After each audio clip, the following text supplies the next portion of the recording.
నిజాం విముక్త స్వాతంత్ర అమృతోత్సవాలలో భాగంగా నిజామాబాద్లోని బిఎల్ఎన్ గార్డెన్లో యువ సమ్మేళన కార్యక్రమం జరిగింది. ఈ కార్యక్రమానికి వివిధ కళాశాలల విద్యార్థులు అధిక సంఖ్యలో పాల్గొన్నారు. అట్టహాసంగా జరిగిన కార్యక్రమానికి సంబంధించి మరింత సమాచారం మా నిజామాబాద్ జిల్లా కరెస్పాండెంట్ శ్రీనివాస్ గ్రాండ్ అందిస్తారు. నిజాం విముక్త స్వతంత్ర అమృతోత్సవాల భాగంగా అయితే నిజామాబాద్లో ఒక ప్రోగ్రామ్ని కండక్ట్ చేశారు. ఎందుకంటే గతంలో ఏదైతే నిజాం స్వతంత్రం వచ్చిన తర్వాత మన భారతదేశంలో అయితే హైదరాబాద్కి అయితే స్వతంత్రం రాని పరిస్థితి. అప్పుడు చాలా అయితే పెద్ద మొత్తంలో అక్కడ సర్దార్ వల్లభాయ్ పటేల్ ఆధ్వర్యంలో అయితే చాలా స్వతంత్ర పోరాటాలు అయితే జరిగిన నేపథ్యంలో కూడా ఆ ఉత్సవాల్ని ఇప్పుడైతే ఘనంగా నిర్వహించుకున్నారు. ఇందులో భాగంగా మనము ప్రస్తుతం నిజామాబాద్లోని బస్వా గార్డెన్లో ఉన్నాము. బిఎల్ఎన్ గార్డెన్లో వీరితో మాట్లాడే ప్రయత్నం చేద్దాం. ఆర్ఎస్ఎస్ సంబంధించిన వైసాబ్లు ఉన్నారు. సార్ చెప్పండి, అసలు ఈ సంబరాలని ఈ వేడుకల్ని ఎట్లా సెలబ్రేట్ చేసుకుంటారు, ఏంటి సార్ కారణం ఏంటి?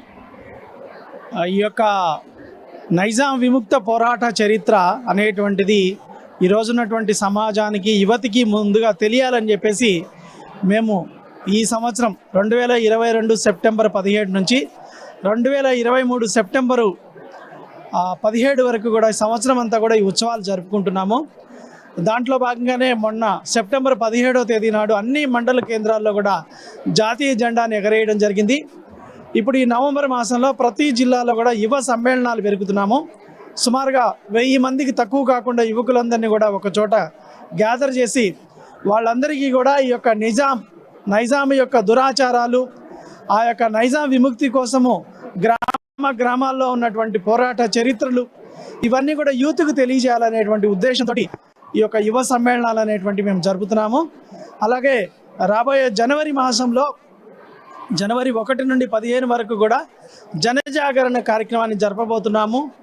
ఇంటింటికి కూడా వెళ్ళి ఈ యొక్క కరపత్రాలు, పుస్తకాలు, స్టిక్కర్ల ద్వారా ప్రజలందరిలో కూడా దీని పట్ల ఒక చైతన్యాన్ని నింపాలనేటువంటి ఒక ప్రయత్నం జరుగుతుంది. అలాగే ఫిబ్రవరి మాసంలో ఎలైట్ పీపుల్ ఎవరైతే సమాజంలో ఉన్నటువంటి ప్రతిష్ఠిత వ్యక్తులతోటి ఒక సెమినార్స్ కూడా కండక్ట్ చేయాలని చెప్పేసి అని అనుకుంటున్నాము. అలాగే నెక్స్ట్ 23-17 సెప్టెంబర్ నాడు గ్రామాల్లో కూడా ఈ యొక్క త్రివర్ణ పతాకాన్ని ఎగరేసి ప్రజలందరిలో ఒక జాగృతిని, చైతన్యాన్ని నింపేటువంటి ప్రయత్నం చేస్తున్నాం. సార్ చెప్పండి, స్టూడెంట్ మొత్తానికైతే గత ఆ చరిత్ర ఏం జరిగింది అనేది కూడా చాలా మందికి తెలియని పరిస్థితి. అట్లాంటి చరిత్రను తెలియడానికి ఈ ప్రయత్నం చేస్తున్నారు. అవునండి, అవును, చాలా రకాలుగా తెలియదు. ఈరోజు భైరవనపల్లిలో కొన్ని వందల మందిని ఈ యొక్క రజాకార్ సైన్యం అనేటువంటిది పట్టణ వెతుకుంది. అలాగే పరకాలలో కూడా జలియన్వాలా బాగ్లో పరిస్థితిలోనే అనేక మంది కాల్పులు జరిపేసి ఘోరంగా అక్కడ అత్యాచారాలు చేసింది. ఇటువంటి చరిత్ర తెలంగాణ గ్రామాల్లో ఉన్నాయి. వీటన్నిటి గురించి తెలియజేయడం కోసమే మేము చేస్తున్నాం. ఈ మొత్తం సంవత్సరం మొత్తాన్ని కూడా ఇవి జరుపుకుంటారా? సెప్టెంబర్ 10 నుంచి వచ్చే సంవత్సరం అదైతే 2023 సెప్టెంబర్ 17 వరకు ఇట్లాంటి కార్యక్రమాలన్నీ కూడా చేస్తూ ఉంటారు. అవునండి, ఈ సంవత్సరం అంతా కూడా జరుపుతున్నాం. నేను ఇంతకుముందు చెప్పినట్లుగానే ఒక 5 రకాలైనటువంటి కార్యక్రమాలు, యువ సమ్మేళనాలు, తర్వాత జనజాగరణ కార్యక్రమాలు, తర్వాత ప్రతిష్ఠిత వ్యక్తుల యొక్క సెమినార్లు, ఆ తర్వాత జెండా పండుగ, ప్రతి గ్రామాల్లో జెండా పండుగ, అనేక రకాలైనటువంటి కార్యక్రమాలు జరుపుతున్నాం. రాష్ట్ర వ్యాప్తంగా నిర్వహిస్తున్నారు సార్? అవునండి, మొత్తం రాష్ట్ర వ్యాప్తంగా తెలంగాణ రాష్ట్రంలో ఉన్నటువంటి 33 జిల్లాల్లో జరుపుకున్నాము. ఈ యొక్క గతం నుంచే కూడా మహారాష్ట్ర, కర్ణాటకలో ప్రభుత్వమే అధికారికంగా చేసేటువంటిది ఈ ఉత్సవాల్ని. మన దగ్గర ఇన్ని రోజులు చేయలేదు. ఇప్పుడు మేము చేస్తున్న దానికి కొంచెం కళ్ళు విప్పుకొని ఈ సంవత్సరం ప్రభుత్వం కూడా ప్రకటించింది. ఇదంతా కూడా సామాన్య ప్రజల్లోకి తీసుకెళ్ళడానికి మేము చేస్తున్నాం. అయితే ప్రజలతో పాటు ఇక్కడ విద్యార్థులు, ఈ రోజు ఏదైతే విద్యార్థులు రేపటి భారత పౌరులు అని చెప్పేసి కూడా చెప్పిన సందర్భంలో విద్యార్థులు ఇట్లాంటి వాళ్ళకు ఎడ్యుకేట్ చేసే ఏదైతే ఇట్లాంటి క్లాసుల ద్వారా అయితే వాళ్ళకి తెలియజేసిన ప్రయత్నం, వాళ్ళకు రేపొద్దున వాళ్ళు ఎట్లాంటి తీసుకుని వాళ్ళకి ఫ్యూచర్లో యూజ్ అవుతాయంటారా? ఇది నిజ చరిత్ర తెలియాలండి. నిజమైన చరిత్ర తెలిసినప్పుడే గతంలో చరిత్రలో జరిగిన పొరపాటులు మళ్ళీ జరగకుండా చూస్తారు. వీళ్ళు రేపొద్దున ప్రొఫెసర్లుగా, ఇంజనీర్లుగా, డాక్టర్లుగా, పొలిటీషియన్స్గా అవుతారు. ఎవరైతే స్వాభిమానమైనటువంటి చరిత్ర తెలిసినప్పుడే వాళ్ళు రేపొద్దున దేశం కోసం జీవించి పనిచేయగలుగుతారు. లేకపోతే స్వార్థపూరితులైపోయేటువంటి అవకాశం ఉంది. ఆ విధంగా కాకుండా వీళ్ళు కూడా ఒక జాతీయవాదులుగా, దేశభక్తులుగా కావడం కోసమే ఇది చేస్తున్నాము.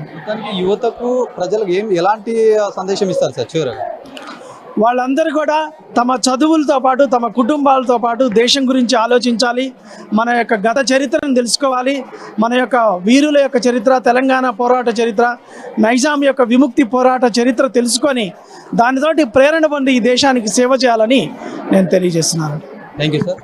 ఇది పరిస్థితి. మొత్తానికైతే ఏదైతే స్వతంత్రం వచ్చిన తర్వాత అయితే భారతదేశంలోని హైదరాబాద్కి అయితే చాలా ఇబ్బందులు, ప్రజలందరూ కూడా ఇబ్బందులు ఎదుర్కొన్న పరిస్థితి ఉంది. గతంలో ఏదైతే స్వతంత్రం అంత దేశవ్యాప్తంగా కూడా వచ్చినా కూడా హైదరాబాద్ సంస్థానానికి రాని పరిస్థితిలో చాలా తెలంగాణ వ్యాప్తంగా కూడా ప్రజలందరూ కూడా చాలా మంది అయితే ఎదుర్కొని ఏదైతే ఇట్లాంటి సిచ్యువేషన్ స్వతంత్రం కావాలని ఎంతో మంది కూడా ప్రాణత్యాగం చేసిన సందర్భం కనిపిస్తుంది. మనం ఇక్కడ చూస్తున్నాం నిజాం విముక్త స్వతంత్ర దినం. ఏదైతే నిజాం ఆ కాలంలో ఉన్నటువంటి ఏదైతే రాజు నిజాం ప్రభు ఉన్నాడో అక్కడ తెలంగాణ వ్యాప్తంగా కూడా తెలంగాణ ప్రజలకైతే చాలా హింసించారు, చాలా ఇబ్బందులు పెట్టారు. ఇట్లాంటి ఇబ్బందుల నుంచి అయితే చాలా మంది కూడా దీంట్లో ప్రాణాలు అర్పించిన పరిస్థితి అయితే ఉంది.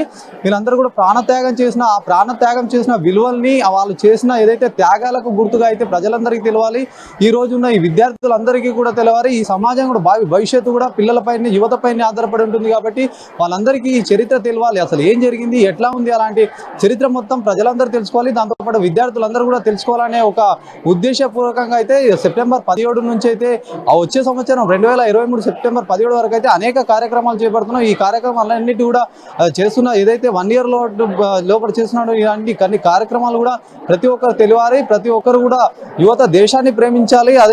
దీంతో పాటు కూడా ప్రతి ఒక్కరు కూడా ఒక మంచి సద్భావంతో ఇవన్నీ తెలుసుకోవాలి. చరిత్రలో ఏం జరిగింది, ఎంత ఇబ్బందులు ఎదుర్కొన్నారు, ఎట్లాంటి ప్రాణత్యాగం చేస్తే ఈ రోజు మనం ఇంత స్వతంత్రాలను అనుభవిస్తున్నామనే ఇవన్నీ తెలియాలనే ఉద్దేశంతో కూడా ఇట్లాంటి కార్యక్రమాలు చేపడుతున్నామని చెప్పేసి కూడా చెప్పిన పరిస్థితి కనిపిస్తుంది. కెమెరామెన్ భాస్కర్తో శ్రీనివాస్, అమ్మా న్యూస్, నిజామాబాద్.